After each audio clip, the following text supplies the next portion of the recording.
આપ સર્વોને હેતપૂર્વક જય શ્રી સ્વામિનારાયણ। આજની સત્સંગ કથા વાર્તા નિજ મંદિર સાવરકુંડલા। આજની સત્સંગ કથા વાર્તામાં આપને શ્રીમદ સત્સંગી જીવનની કથા સાંભળશું। અધ્યાય 3।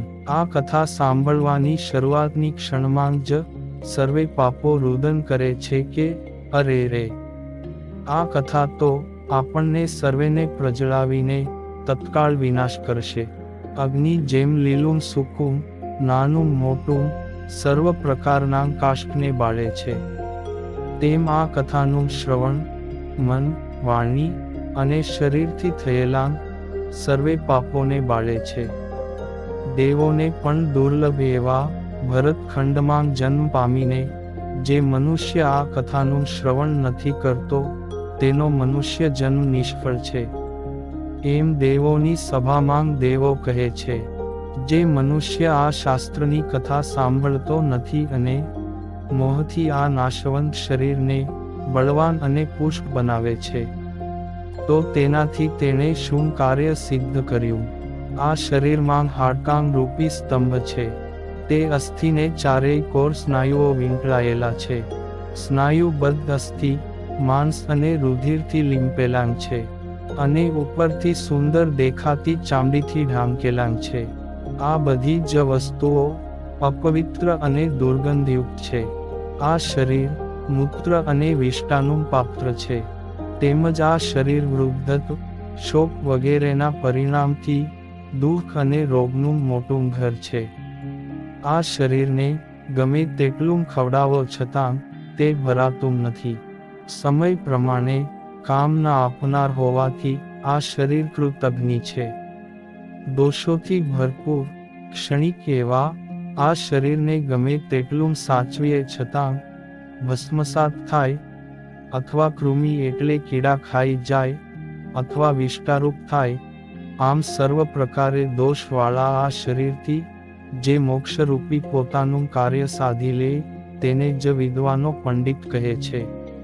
વળી સવારે રાંધેલું અન્ન સાંજ સુધી જ સારું રહે અને સાંજે તો બગડી જાય છે, તેથી જમવાના ઉપાંચયોગમાં પણ ન આવે।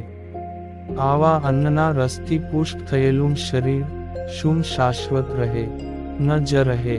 પાણીમાં જેમ પરપોટા થાય અને ફૂટી જાય, જંતુઓમાં મચ્છરો જન્મે અને નાશ પામે છે, એવી જ રીતે ભગવાન શ્રી હરિની કથા શ્રવણ વિનાના મનુષ્યો કેવળ મરવા માટે જ જન્મતા હોય છે। અને હવે કથા પારાયણ પ્રારંભ કરવા યોગ્ય સમય કહે છે। હે રાજન, આગળ કહેલા મહિનાઓમાં જે મહિને કથા સાંભળવાની અનુકૂળતા હોય તે સમયે ચિત્તને એકાગ્ર કરી પાપ નાશ કરનારું આ શાસ્ત્ર અવશ્ય સાંભળવું। હવે આ શાસ્ત્ર વાંચવા ને સાંભળવાનો પ્રારંભ ક્યારે કરવો તે કહે છે।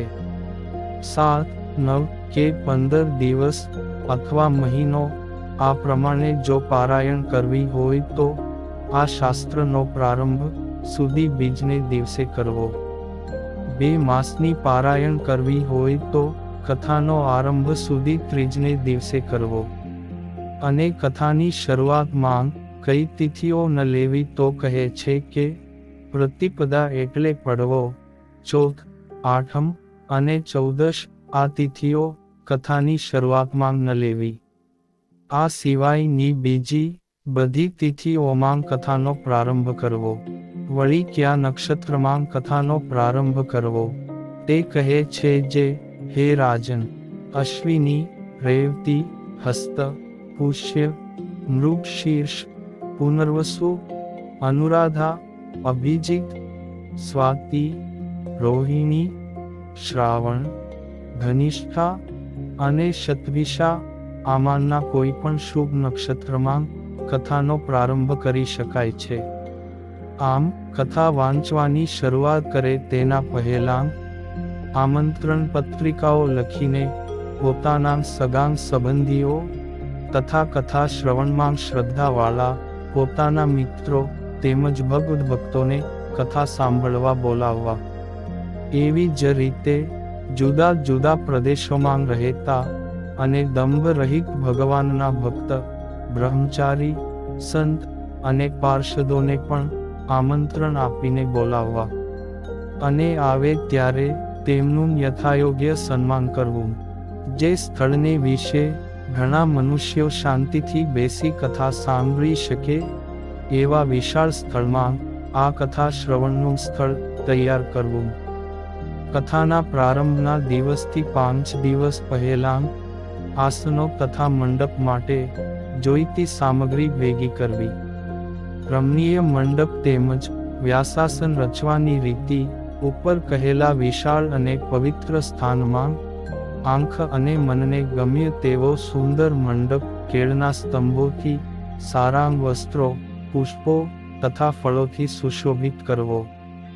ચતુર મનુષ્યે રમણીય મંડપને વિશે સ્ત્રી પુરુષ ભક્તજનોને બેસવા માટે અલગ અલગ સ્થાન તેમજ સુંદર વ્યાસાસનની યથાયોગ્ય રચના કરવી. તે વ્યાસાસન કેવું કરવું તે કહે છે કે શ્રોતાઓના આસનથી ઊંચું બનાવવું. તેના પર મુલાયમ ઓછાડે સહિત ગાદલું પાથરવું. પડખે ઓઠીંગણ માટે ઓશિકાંગ મૂકીને વિશિષ્ટ પ્રકારનું વ્યાસાસન બનાવવું. વ્યાસાસનથી ઊંચા, કોમળ તેમજ ઉત્તમ આસનમાં સુંદર પાટિયાવાળું તેમજ રેશમી વસ્ત્રથી સારી રીતે બાંધેલ કથા માટેના ગ્રંથનું સ્થાપન કરવું. પૂર્વોક્ત શુભ લક્ષણોથી યુક્ત કથાના વક્તાએ પ્રતિ દિવસ પ્રભાતમાં જાગૃત થઈ સ્નાનાદિ કાહ્નિક વિધિ એટલે નિત્ય વિધિ કરવી. ત્યાર પછી શ્રોતાજનોના આમંત્રણથી કથા મંડપમાં જવું. હાથ પગ તેમજ મુખ પ્રક્ષાલન અને 3 વાર આચમન કરીને ધોયેલાં શ્વેત વસ્ત્ર ધારણ કરવા. અને સદ્ગુરુનું હૃદયમાં સ્મરણ કરવું. ને વિપ્રો તેમજ સાધુજનોને નમસ્કાર કરીને મહાગ્રંથરાજ સત્સંગી જીવનને વંદન કરવા. ત્યાર પછી પોતાના પૂજ્ય ગુરુ આદિકની આજ્ઞાથી વિનયપૂર્વક ઉત્તર મુખે અથવા પૂર્વ મુખે વ્યાસાસને બેસવું. મુખ્ય શ્રોતાએ આહ્નિક કર્મ કરીને આ સત્સંગી જીવન ગ્રંથના અધિદેવ તેમજ શાસ્ત્ર સ્વરૂપે બિરાજતા શ્રી હરિનું આ મંત્રોથી પૂજન કરવું. ષોડશોપચાર પૂજનના મહામંત્રો ગ્રંથ સ્વરૂપે શ્રી હરિના ધ્યાન વિધિનો પ્રારંભ કરવો. 1 થી 5 પ્રકરણો અનુક્રમે પરમાત્મા શ્રી હરિના દિવ્ય મુખ, હૃદય, ઉદર, જાનુ અને ચરણ આ અંગો કહ્યાં છે એવા કરુણા સાગર ભક્તિ ધર્મ નંદન શ્રી હરિનું હું હૃદયમાં ધ્યાન કરું છું. પોતાના આશ્રિત જનોને આનંદ ઉપજાવતા મુનિ તેમજ બ્રહ્મચારીઓ દ્વારા સેવાયેલા અતિ રમણીય મનુષ્યાકૃતિ રૂપે શોભાયમાન સદા કિશોર મૂર્તિ, પોતાના સ્વરૂપને અનુરૂપ દિવ્ય અવયવોને ધારણ કરતા, નવીન કમળપત્ર સમાન નેત્ર કમળોથી શોભતા, અતિશય દર્શનીય, શાંત, મધુર વચનો બોલતા, નવીન લાલ કમળોની સમાન ક્રાંતિએ યુક્ત, હાથની આંગળીઓ તથા હથેળીઓ અને ચરણ તળાની શોભાથી શોભતા, ચળકતા થોડા ઉન્નત તેમજ લાલ રંગના નખરૂપી ચંદ્ર પંક્તિથી બિરાજમાન, મંદ મંદ હાસ્યથી ચળકતી દંત પંક્તિની કાંતિયુક્ત, આજાન બાહુ તેમજ ભરાવદાર ભુજાઓથી શોભતા, વિશાળ વક્ષ સ્થળથી શોભાયમાન, ઉપાંચડતા વિશાળ સુંદર લલાટથી શોભતા, સુંદર ગાલ અને લાલ અધરોષ્ઠથી શોભતા, ભાલમાંગ કેસરયુક્ત ઉર્ધ્વપુંડ્ર તિલકને મધ્યે કુમકુમ ચંદ્રને ધારી રહેલા, નવીન મેઘ સમાન શ્યામ, જમણા હાથમાં તુલસીની માળાને ધારી રહેલા, ડાબા હાથથી અભયદાનને આપતા, કંઠને વિશે તુલસીની સૂક્ષ્મ બેવડી કંઠી ધારણ કરનારા, ડાબા ખભાને વિશે શ્વેત રમ્ય યજ્ઞો પવિત ધારી રહેલા, શ્વેત, સૂક્ષ્મ અને કોમળ વસ્ત્રને દ્રઢ ધારી રહેલા, હંસની પાંખો સમાન શ્વેત અને કોમળ ઉત્તરીય વસ્ત્રને ધારી રહેલા, અતિ મુલાયમ એવી શ્વેત વસ્ત્રની સુંદર પાઘને મસ્તક ઉપર ધારણ કરનાર, ભક્તોની પ્રાર્થનાથી તેમજ હૃદયમાં આનંદ ઉપજાવવા માટે ઉત્સવના દિવસોમાં અનેક પ્રકારના આભૂષણોને ધારણ કરનારા તથા વિવિધ પ્રકારના પુષ્પોના હાર અને ચંદનથી પૂજા કરાયેલા, પુષ્પોના લાંબા લટકતા તોરાઓથી અલંકૃત તેમજ મંદ મંદ હાસ્યથી મનોહર મુખ કમળથી શોભતા, તારા મંડળને મધ્યે ઉદય પામેલા પૂર્ણિમાના ચંદ્રમાની સમાન ભક્તજનોના મંડળ મધ્યે શોભતા, સર્વ લોકોથી વંદન કરાયેલા દિવ્ય હસ્ત કમળનાંગ લટકાંગ વડે ભક્તોનાં હૃદયને પોતાના સ્વરૂપમાં આકર્ષતા તેમજ કરુણારૂપી અમૃતમય દ્રષ્ટિથી ભક્ત સમુદાયને નિહાળતા ભગવાન શ્રી હરિનું હું મારા હૃદયમાં ધ્યાન કરું છું. આ પ્રમાણે ધ્યાન ધરીને સંકલ્પ કરવો કે સત્સંગી જીવનરૂપ શ્રી હરિ કૃષ્ણ મહારાજને નમસ્કાર કરીને હું ધ્યાન કરું છું. અને ધ્યાન કર્યા પછી આવાહન કહે છે. આવાહનમ મંત્ર જે આ પૃથ્વી ઉપર અપાર કૃપાથી કળિયુગના દોષોને નાશ કરવા પ્રગટ થયેલા સત્સંગી જીવનરૂપી શ્રી હરિનું હું આવાહન કરું છું. વળી આસન મંત્ર જે હે હરિ, સુવર્ણ નિર્મિત રત્નજડિત તેમજ તમને રુચિકર સિંહાસન હું આપને અર્પણ કરું છું. તે ઉપર આપ બિરાજો. અને પાદ્ય મંત્ર જે હે હરિ, અનન્ય ભાવથી આપનું ભજન સ્મરણ કરતા જનોને સંસાર સાગર માંથી તમો ઉગારો છો. હે દેવાધિદેવ, મારી ઉપર કૃપા કરીને આ પાદ્ય જળને આપ અંગીકાર કરો. તથા અર્ઘ્ય મંત્ર જે હે હરિ, આપ અનેક અવતારો ધારણ કરીને વિવિધ ચરિત્રો કરી સાધુ પુરુષોના કષ્ટ નાશ કરનારા છો. હે પ્રભુ, આપને મેં ચંદન આદિ કષ્ટ દ્રવ્યયુક્ત આપના હસ્ત ધોવા માટે અર્ઘ્ય જળ અર્પણ કર્યું છે, તો આપ તેને સ્વીકારો. અને આત્મનિયમ જે શ્રીમદ દુર્ગપુર નિવાસી જનોને આનંદ આપનારા, અસુર રાજાઓના ગર્વને હરનારા, પોતાના ભક્તજનરૂપ કુમુદને ખીલવવામાં ચંદ્રમા સમાન હે પ્રભુ, આપ આચમનીય જળ અંગીકાર કરો. વળી સ્નાન મંત્ર છે. ઉન્મત્ત ગંગાના નિર્મળ જળમાં જળ ક્રીડા કરવામાં પ્રીતિવાળા હે હરિ, ઉન્મત્ત ગંગાના નીરની આપ પ્રશંસા કરો છો, તો સ્નાન માટે અર્પણ કરાયેલા આ જળને હે પ્રભુ આપ અંગીકાર કરો. તથા વસ્ત્ર પ્રદાતૃ મંત્ર જે હે ધર્મનંદન, આપને પહેરવા યોગ્ય નૂતન તેમજ સુવર્ણ સમાન વર્ણવાળું પીતાંબર તમે ગ્રહણ કરો. અને યજ્ઞોપવિત મંત્ર જે હે દેવાધિદેવ, સાવિત્રી ગ્રંથથી યુક્ત એટલે સાવિત્રીના અનુષ્ઠાન યુક્ત તેમજ સુવર્ણ તંતુથી નિર્મિત આ શુભ બ્રહ્મસૂત્ર એટલે કે જનોઈને તમે ગ્રહણ કરો. અને આભૂષણ પ્રદાન મંત્ર જે હે સંતોના સ્વામી, હે ધર્મનંદન, કુંડળ વગેરે દિવ્ય આભૂષણો મેં ભાવથી અર્પણ કર્યા છે, તેને આપ કૃપા કરી અંગીકાર કરો. વળી ચંદન અર્પણ મંત્ર જે હે ભક્તિ ધર્મના પુત્ર, હે પ્રભુ, કપૂરના રસથી મિશ્રિત કુમકુમથી સુશોભિત તેમજ દિવ્ય આ ચંદનને અંગીકાર કરો. તથા પુષ્પહાર પ્રદાન મંત્ર જે હે ધર્મનંદન, હે પ્રભુ, વિવિધ પ્રકારના સુગંધી પુષ્પોના હાર, તોરા તેમજ તુલસીની વનમાળાનો તમો સ્વીકાર કરો.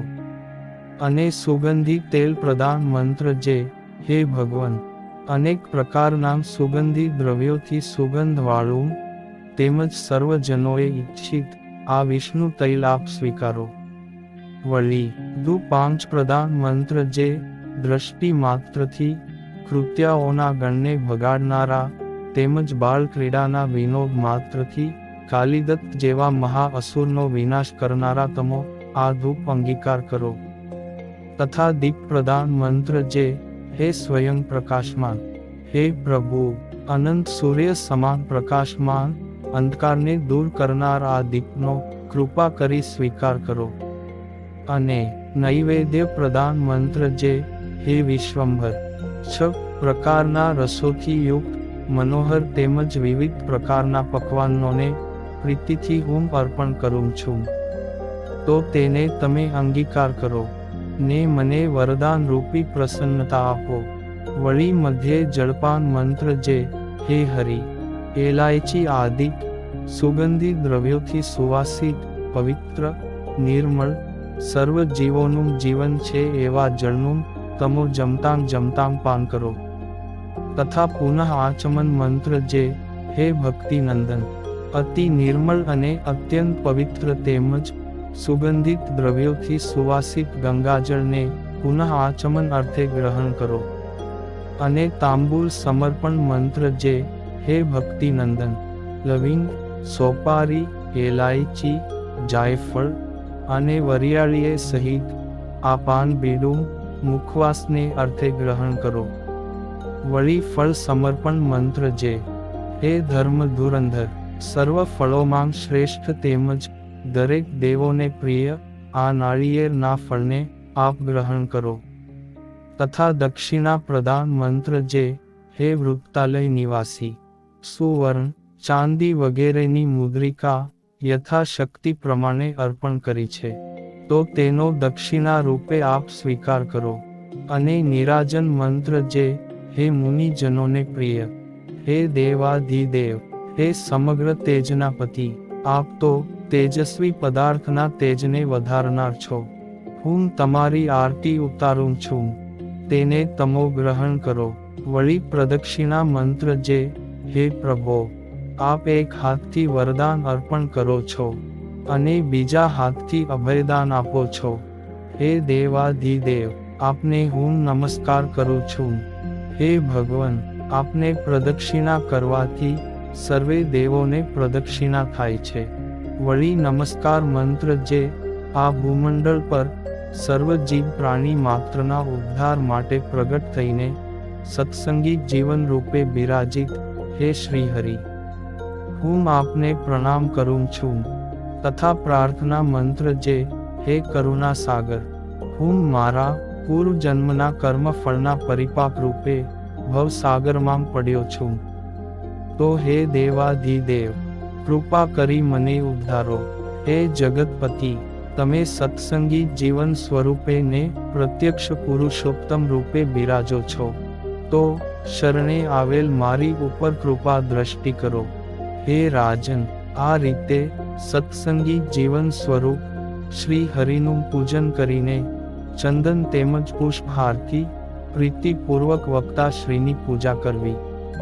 ગ્રંથ સ્વરૂપી શ્રી હરિની પૂજા પ્રાર્થના બાદ વક્તા શ્રીની પૂજાને પ્રાર્થના નવીન વસ્ત્ર તેમજ આભૂષણોથી પૂજન કરીને દક્ષિણા આપી પૂર્વોક્ત મંત્રો દ્વારા નમસ્કાર કરીને વક્તા શ્રીને પ્રાર્થના કરવી.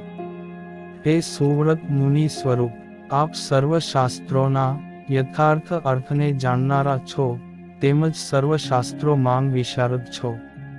આ કથાના પ્રકાશથી મારા અજ્ઞાન રૂપી અંધકારનો વિનાશ કરો. હે ભૂમિપતિ આ પ્રમાણે વક્તાની પૂજા કરીને યજમાન શ્રી અને શ્રોતાજનોએ વિપ્રોની યથાયોગ્ય પૂજા કરવી. ત્યાર પછી શ્રોતાજનોએ પોતાના નિયમમાં સાવધાન થઈને આ કથાનું શ્રવણ કરવું. ઇતિ શ્રીમદ સત્સંગી જીવન મહાત્મ્યે શતાનંદ મુનિ હેમંતસિંહ સંવાદે ગ્રંથ મહાત્મ્ય વિશેષ શ્રવણ વિધિયુક્ત પૂજા વિધિ નિરૂપણ નામે 3જો અધ્યાય સંપૂર્ણ. અને હવે પછીની કથા વાર્તા આપને આગળના ભાગમાં સાંભળશું. અત્યારે આપ સર્વોને ભાવથી જય શ્રી સ્વામિનારાયણ.